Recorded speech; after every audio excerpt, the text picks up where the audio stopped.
Woohoo! And we're live once again on another Tuesday, although today it actually is a previously recorded live.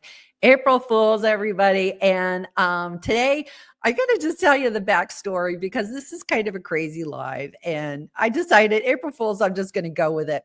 So, for some crazy reason, I couldn't get anybody to be a guest on my show today. And I have people booking into other dates in April and dates in May, and nobody wanted April 1st. So I decided, I guess everybody's just superstitious. Nobody wanted to be on my live today. So I could do a solo live, but I thought, why don't I just lean into April Fools and go with it and see what I can come up with?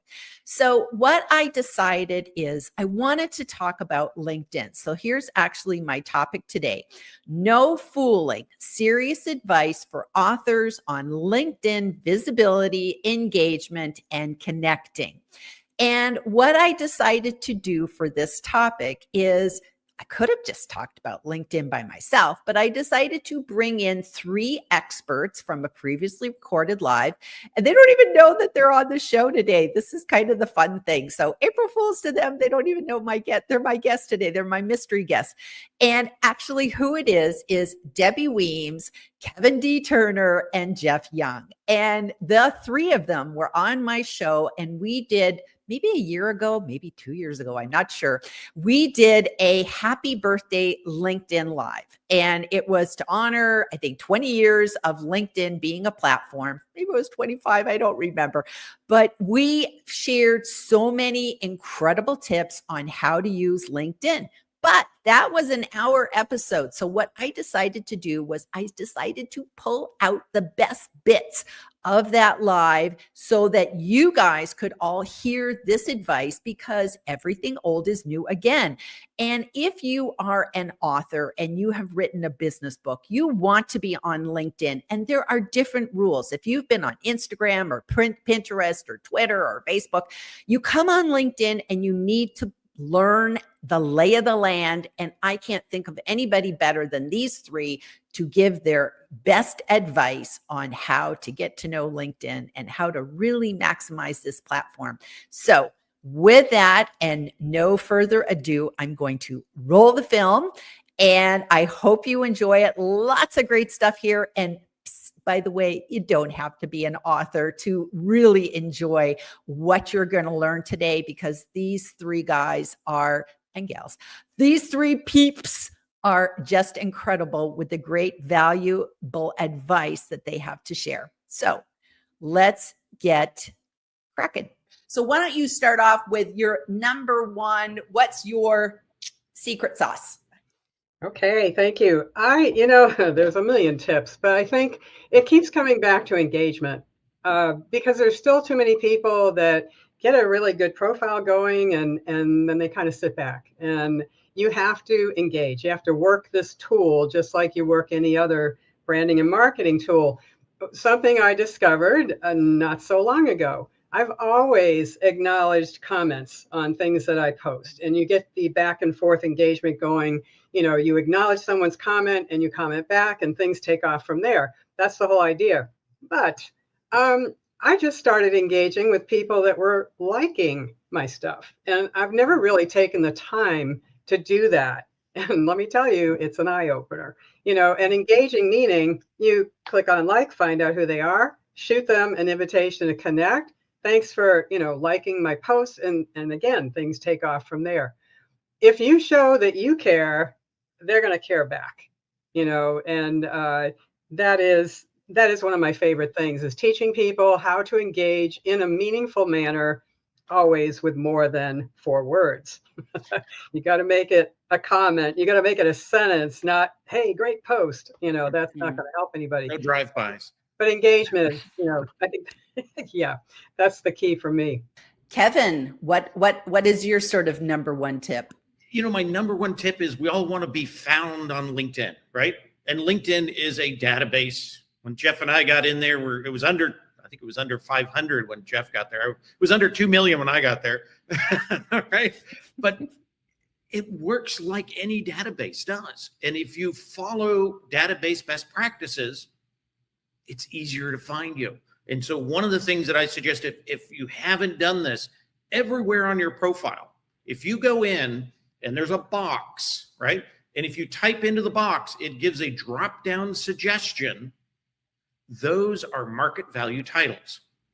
If you use the market value titles, you're easier to be found on LinkedIn. So titles are really big. Cloud9 Navigator, bad title. Chief Human Resource Officer, great title, you'll be found. The same thing goes all the way down even into the degree. If you put bachelor's, you're probably not going to be found for a bachelor's of science BS is what they identified as. So use those market value titles. It's like the Dewey Decimal System in the library. If you made up your own numbers and put the book back on the shelf, nobody would find it. That's what people are doing to themselves. That's my number one tip. Use the market value titles. So my tip relates to how you get found and how you differentiate yourself. It's all about branding and how you differentiate yourself. So my tip is use videos, use graphics, use them on your profile, use them when you post, use them, well, as I do sometimes in my comments. Okay, people who know me know I also put graphics of some sort in my comments most of the time to illustrate what I'm going on. And that also helps me stand out when I do a comment and I engage, Debbie, as an example. And those are normally something called a GIF. If you want to know what a GIF is, go back to a previous live that Jillian and I did, to GIF or not to GIF. And which to me, it's an acronym, and I love acronyms. Okay, GIF to me stands for graphics is fun. Okay, and basically that's really just a matter of using a graphic so that you stand out. And almost every single comment that I ever have made on LinkedIn for the past many years now has a graphic, has a GIF, and they're really good. Kevin's taken it to the next level as well. Kevin uses GIFs to illustrate how-tos and how to find his new features and where the new features are, etc. It's fabulous. So use those graphics and it will help you stand out. The fun part, and this kind of leads to what my tip is that when you have the opportunity to meet people off of LinkedIn, that's where the magic happens. Mm-hmm. And Jeff was my very first person I ever met with off of LinkedIn. And it was an amazing opportunity to get to know somebody. And that's what I would say is my tip is take your connections from the public arena to the private arena of getting to know people in the DMs. And when you're comfortable, do a Zoom. These are just great ways to get to know people. And here we are. I would consider us all colleagues and friends. We became friends by having conversations. We have a group DM where we're chatting together in the DM, just the four of us. We have met. I've had you all on my live before. I've had Zooms with all of you before. And to me, this is the magic of LinkedIn that you don't get with other social platforms where, if you go on Instagram or something like that, I don't know how many, it's kind of one to many. You're just broadcasting out. The same with YouTube. YouTube's a great platform, but you're not making these personal connections. And that's my secret sauce of LinkedIn. Make these personal connections. I'm going to take it a step further. So Kevin and his wife were kind enough to come out to the Dallas airport. I had 3 hours to sit coming home from San Diego from a conference. And that's taken it to the next level. When you can meet some of your, even a short-term connection, but Kevin and I have been connected for a few years, and it was just so fun to meet in person. So my goal now is to meet you other two in person at some point, and I'm sure I will. I got to mention as well. I mean, thank you, Jillian, for mentioning that I was your first Zoom, linked out meeting. Okay, but one of the things that it also leads to, in addition to friendships, is that it actually, in Jillian's case, led to some more money because I actually have used Jillian's services because I mentioned videos and I mentioned those kind of things on my profile. My profile video and a 2-minute introduction video are products of okay, the lady to my side, okay, because of the fact that her talents were something that I found out that I could actually use. So it was something that, you know, I have thanked her many, many times before, and I point people to her all the time. You know, referrals happen all the time as well, and that's a big part of this platform as well. But I think I saw you put a tip somewhere, and you were saying one of the things that's great about LinkedIn is find a need that somebody has and fill that need and connect people. Yeah. And that's a wonderful thing that we can do in LinkedIn, not only just meeting with our connections ourselves, but introducing people to other people. And I know that you're responsible, Jeff, for introducing Kevin to me, because I remember when I first saw Kevin and I was following him, which is, I think, something we all recommend, all four of us, that when you see somebody on LinkedIn, you don't need to immediately connect with them, because we can't be connected to everybody, but we can follow everybody. And so if you find somebody and you like their content, then go ahead and follow them, ring their bell, so that you're alerted to, you know, what they do on LinkedIn, get to know them a little bit. And with Kevin, I really liked Kevin and I wanted to get to know Kevin. And Kevin requires that you, he's selective, which is totally understandable. And you have to have his email address before you connect with Kevin. And they didn't have it. So I asked Jeff, I would like to meet Kevin. And you said, let me make an introduction to you. And boom, we got introduced. We got to know each other. Kevin came on my show. We got to know each other.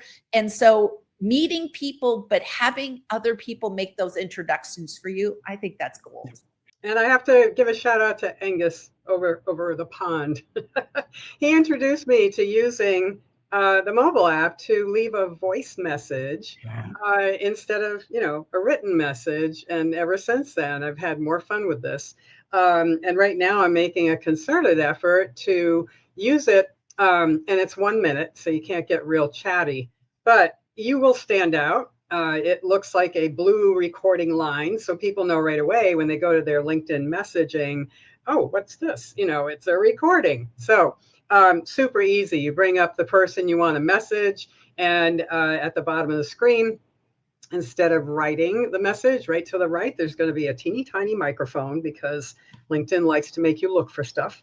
And you can practice and practice. And when you get it the way you want it, off it goes. Keep it at a minute. Angus did give another tip on top of that. If you get a back and forth going of these little voicemails, it's good to stop and throw a text message, written message in there to let people know where you're at in that conversation, because going back to that and having to replay all those 1 minute messages to find something is a little bit cumbersome. But I love leaving a quick, hey, thanks for connecting. You know, look for my formal thank you in a few days. Do you follow up and also recommend using the your phone to do that audio pronunciation on your profile? Absolutely. I just changed mine yesterday.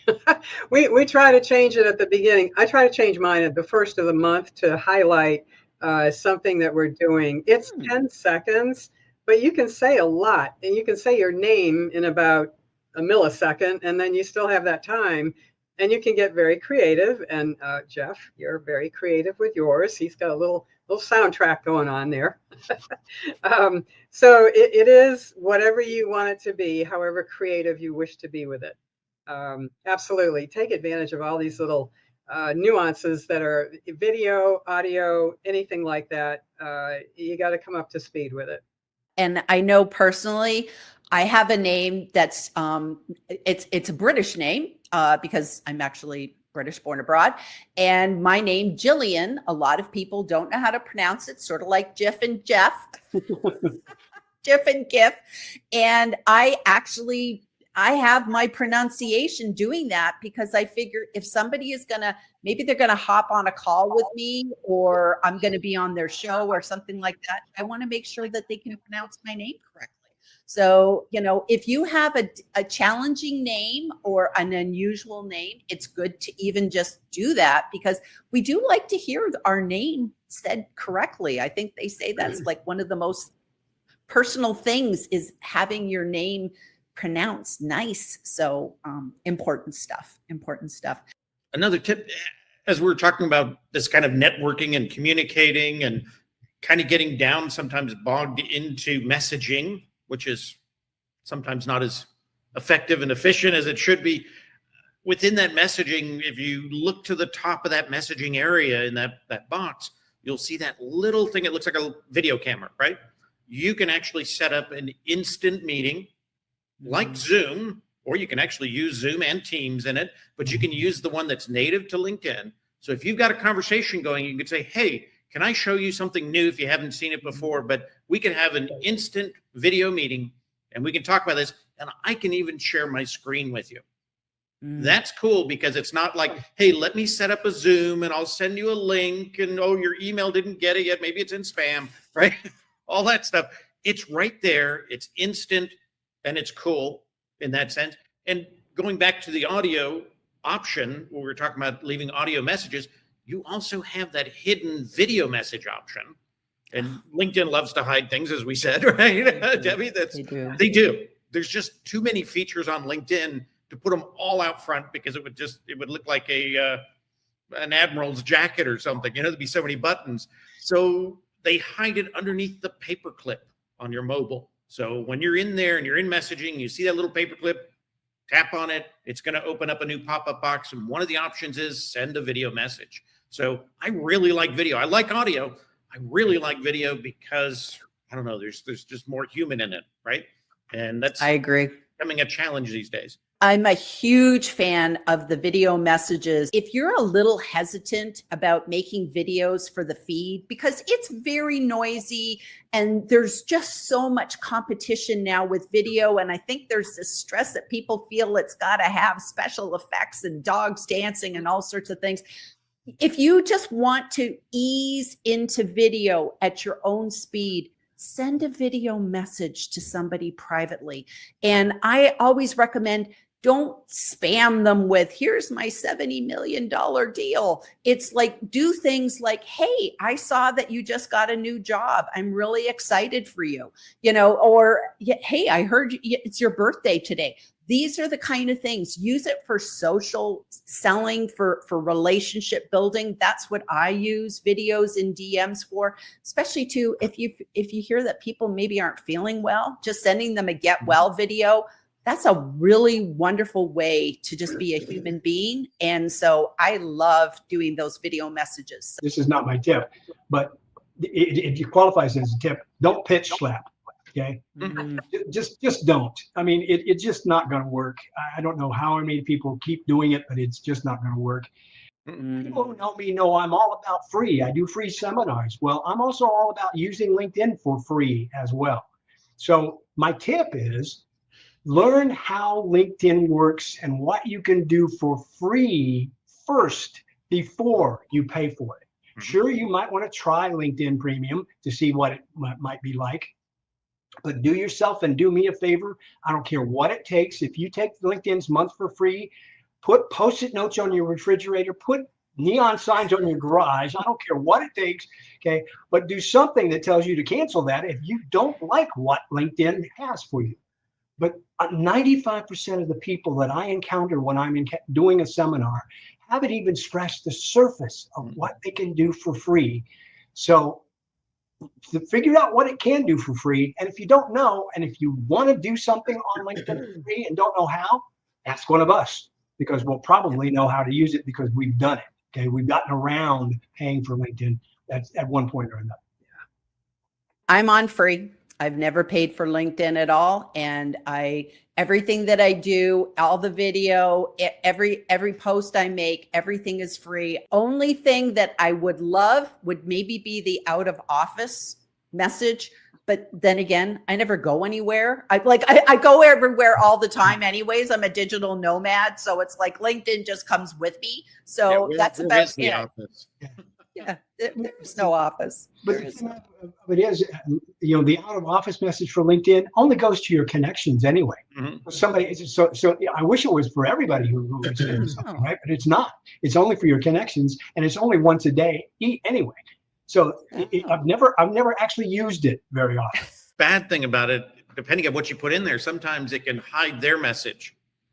So when you look at your messages, you're the last one to message because it's technically sending them a message. Oh. So you can lose track with it really easy if you don't pay attention to, oh, that's top of the list and I see my out of office there. I better check what's behind it, because I've lost a couple that way and had to go back and apologize for being rude. Digitally blocking them, I guess. So we gotta know these tools sometimes have a bad edge to them if we don't use them right. This is the one thing that I find people panic the most is if you ever do a recommendation for somebody, it starts a new conversation thread. And all of a sudden somebody will say, I've lost my entire conversation history with you. And that's probably the scariest thing. And it would really be nice if LinkedIn would not do that. I don't know why that happens, but that is something that most people panic because then they've lost every single thing. They haven't. You just got to come back to the original thing. So sorry if that's a bit meta, but that's one thing that makes me bananas. Scheduling. I love it. Rate. A lot of people use Buffer or Hootsuite or whatever app they want to use. LinkedIn now has the ability to do it right there on your homepage. Go to post something and you'll see a little clock in the lower right corner. And now you can also schedule posts for your LinkedIn page as well. And you can mention people, right, in it, which all the other tools from the outside can't do that, which is kind of cool. And, I always put at the bottom, I always mention myself, believe it or not. And I mention my company as part of my signature at the bottom. And what that does when I then will do my first comment, LinkedIn looks at that as the person that is being mentioned is now joining the conversation. So this must have been important, right? Because they measure these kind of dynamics. So I create my own. And then, from my first comment, which I normally put all my little resources out there that are free. My second comment, I do from my company page. So I just click that little icon up there, right? The little me icon at the top of the comments with the arrow down. I click it and then I select TNT Brand Strategist and I make another comment. Now LinkedIn thinks, wow, he mentioned two, people or two groups on LinkedIn and they both replied. So he must not be spammy. So it's kind of convincing the system, right? And it works. It seems to be building momentum. And then they push your post out further in your network, right? You got it. It doesn't go out to everybody all at once the first time you post. The first hour, I think they watch. And then if it's got value, if you've got engagement in that first hour, that's a great tip, Kevin. I never knew that one. Yeah, it's just the little signature tool. It's right there. And if somebody wanted to communicate with me, they could click on it, go straight to my profile. There's other places you can get to my profile too, but it actually seems to work. Yeah, I like the scheduling tool. And probably the biggest thing is just always for people to remember, still be there to nurture your posts, because that's probably the biggest thing about the scheduling tool. While it's very, very convenient for us, the thing is that we have to remember, and I know a few people that have said, oh, I have to now put this on my calendar that I've got to be on LinkedIn to nurture that video because it didn't get any engagement. And it's like, yeah, because you can't post and ghost and you can't schedule and ghost either. One of the things I love on LinkedIn is one of the resources that they provide. It's on GitHub, and GitHub is where they're kind of like their skunk work stuff goes, right? And it came out 3 or 4 years ago. It's been kind of hidden, and that's called Career Explorer. Now, you don't have to be a job seeker to use it. What it does in that Career Explorer is it will actually allow you to put in a title that you're targeting, right? Or it could be your current title. It compares with your profile, what it sees in your profile, and it compares with other people who hold that title. And what it ends up doing is it tells you the top maybe 10 to 15 skills that everybody else in the database that does that job have, kind of right, the top stuff. And then it also compares it against similar positions and shows you what are the transferable skills. So we're all here. We all have careers, right? So maybe we're not looking for a job, but maybe we're looking to be better at what we do. Or maybe we're looking at, hey, I want to go from director of sales to VP of sales. What is the difference in the skills so I can start building those skills, right? that Career Explorer is phenomenal. And it's free to use. It's not something they charge a premium for. So get in there, use that, find those skills, and then incorporate those skills into two areas, right? You want to put it into your actual skills section and think about that as a market value filter. So type slowly, take what comes in the drop-down box and add that, right? Then you're going to put it now into your about section, which is just recent, called top skills. You're going to put 5 in there, right? You can put 50 at the bottom, and then you can actually attach them to each position. Now, brilliant on LinkedIn's part, because the reason they put skills to positions is if you say I've got social media and I have it attached to 5 different jobs, I can add up the years in those jobs and I can get 15 years of social media. Yeah. Right.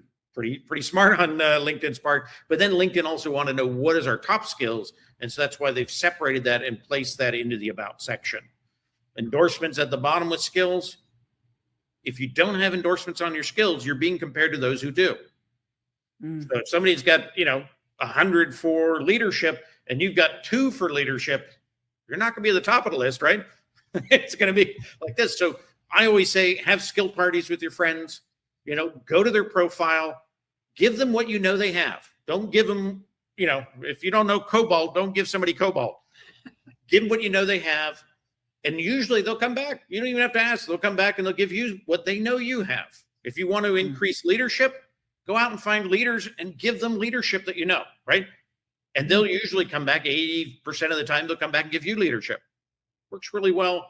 And it helps distinguish because LinkedIn uses that as part of that profile ranking. They're using, what's into those market value filters, but then bring those skills into the context of what you write as well, because LinkedIn's looking there as well. And with AI, all those things are kind of coming into play. But that to me is an area that Career Explorer is going to help people kind of define those and then really kind of bring them in. They've got a new option for premium accounts, but we won't talk about that. We're going to stick to that free stuff. And it does the same thing. And it's based on what they did on GitHub. The little scope work over here now became a feature within LinkedIn, but you got to pay for that one. You still can get the other one for free. So use it now while it's there because it may disappear. We never know. Possibly. And you can sort all your skills, correct? So you can rearrange your order because okay. As a matter of fact, your top 3 get the most skill endorsements, right? So rotate them. If you add a new one in, don't worry that the top one had the most already. Put that new one in so you can gain some on that new one. And it makes a huge difference. And rotate them around. They don't look at it from the LinkedIn side. If it's your top 3, that those are most important because they're looking at it in a different way. So they're looking at the number count. Number count. Yeah. Rotate them so that you'll get more on those other skills that you're adding in, especially if they're new. And then I always say do a skill kind of review. Make sure you're not using old terms, right? Because if you are, then it's not going to help you be found for anything new. One of the other things you mentioned about reordering skills, one of the things that LinkedIn loves to do is hide things. So usually when you go in and you edit something, there's the up and down caret, okay, that you see. Well, you won't see that on skills unless you actually click the 3 dots. Thank you for the illustration, Debbie. Okay, you won't see that on skills unless you click the 3 dots. Once you click that, then you can click reorder, and then you can reorder your skills. So it's just one of those little hidden things that people ask me all the time. I can't reorder my skills. Well, yes, you can. Yeah. Okay. And anytime you see 3 dots, click it, find out what it is. Right? All the little secrets are hidden behind the 3 dots. That is a really good tip. My tip, I'm going to go back to posting, okay? But I'm going to tell you about posting as one of the ways that you actually can differentiate yourself on LinkedIn because of the 930 million people that are out there, only about 1 to 5% of those people actually post on LinkedIn on a weekly basis. So posting is good. But my tip is actually you don't have to post every single day. Please don't do that because if you do, I think you're actually making noise instead of value. Okay, you're adding noise. I would rather you would post consistently once or twice a week and then spend 10 to 20 times more doing comments on posts for somebody else. That's really the tip here. Engage and excuse me, Star Trek, engage, okay? As Jean-Luc Picard would say, engage in comments. I regularly comment 10 to 20 times for every single post that I actually ever do out on LinkedIn. And that's what generates the most followers. That's what generates the most conversations. That's where the rubber really meets the road, as far as I'm concerned on LinkedIn, is comments as opposed to right into reciprocity, right? Yep. The golden rule. You know, if you are doing that, it comes back tenfold. It's the right way to kind of build that momentum. Debbie, is there anything that you want to say as a final words of wisdom? Use that ellipsis, the 3 dots in the upper right corner of any post on your home page. If you find something really cool, but you don't have time right now, I click save on that ellipsis. I save posts and articles, and it's saved over on the left under that little flag, and I call that my happy hour flag. So I go back and read later when I have time. Kevin. You know, I look at LinkedIn, it's a microcosm of the real world. What works out here, right, works inside LinkedIn. So if you went to a networking meeting and you had a bag over your head, nobody's going to talk to you, right? If you started slamming business cards on them here, nobody's going to take your business card. They're going to throw it in the trash can as soon as you leave, right? So what works in the real world works within LinkedIn. So start thinking about that. That's the same thing going back to mentioning people, right? You see a post and it mentions 75 people. You can actually mention 100, believe it or not. That's spam. That doesn't work in the real world. If you called out 75 names in an open room, it doesn't work. So if it doesn't work in the real world, it's not going to work within LinkedIn. And if it does, then it will. Yeah. That's one of the things that I think if you take that knowledge into LinkedIn, you can get so much out of it. Jeff. One of the best features for me on LinkedIn is not a technical feature. It's not something that has to do with click this ellipse or et cetera. LinkedIn has allowed me to find my tribe, okay? And when I say tribe, I mean together really is better for everyone, okay? Tribe, TRIBE. It is amazing to me how I've gotten to know you folks. It has been one of the best platforms. It's a party, you know, today is a party, but it's a party that's going on 24/7, 365. You can join it anytime you want to. And finding your tribe, to me, really, I sum it up this way. I think that our similarities bring us together, but our differences make us better. And that's why I learn from all you folks. And I think that's one of the best ways you can use LinkedIn is to find a diverse and widespread network and just get together with those folks and have a great time, because LinkedIn is actually quite fun. And probably what I would end it with is sort of following up on what Kevin said. It's about people, and be the same online as you are in person, no matter what you're doing. And stealing a line from Gandhi, in a world where you can be anything, be kind.